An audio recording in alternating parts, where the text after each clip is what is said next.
አንድ ወጣት እንዴት ተወበተ ወደ እስልምና እንደመጣ ያኒ እንደተወበተ ሲናገር ምን ይላል? በጣም መጥፎ ዱርዬ ሰው ነበርኩ ይላል። ይሄ ሰው ኢኮኖሚ ሀብታም ነኝ። አንዴ መኪናዬን አስነስቼ ሲጋራዬን እያጨስኩ ሳመራ በጎዳናው ላይ ከርቀት ከኤሌክትሪክ ፖል ጋር የተጋጨ ነጭ መኪና ተመለከትኩ። ሩጬ ወደዛ ሄድኩ እሱን ለማዳን። ስጠጋው ከርቀት መኪናው በፊቱ ኑር፣ በዛ ሰው ኑር መኪናው ያበራ ነበር። በጣም ተጠጋውትና ላድነው እጄ ልሰነዝር ስል ሰውየው ግማሽ አካሉ ተረግጦ ነበር ተጨፍልቆ። ልታድነኝ ትፈልጋለህ አለኝ። እዛ ሞት አፋፍ ላይ ሆኖ አዎ አልኩት፣ ላግዝ ነው። እንግዳ ሲጋራህን ጣል መጀመሪያ።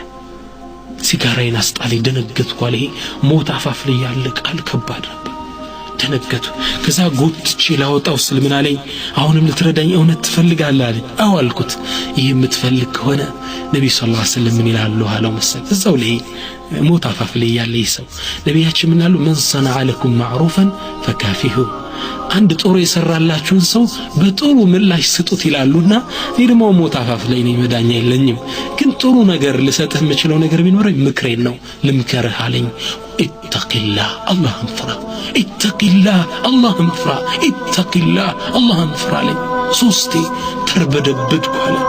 ከዛ ምን አለኝ? ኢያከ ወሩፈቃኢ ሱእ፣ መጥፎ ጓደኞች ራቅ አለኝ። ተርበደበድኩ፣ ደነገጥኩ። ይህን ሰው ወደዛ ወስደን ወደ ቤቴ ተመለስኩ። ልተኛ ሞከርኩ፣ አልተሳካልኝም። ተነሳውና ለሌት ሻወር ወስጄ በጣም ደንግጫለሁ። መስጂድ እጄ አካባቢ ካለ መስጂድ ላይ ሱብሂን ሰገድኩ። እንዳበቃው የመስጂዱን ኢማም ሄድኩና ያ ኢማም የተከሰተው ሁላ ነገር ነገርኳቸው። የመስጂዱም ሼኽ ምን አሉኝ?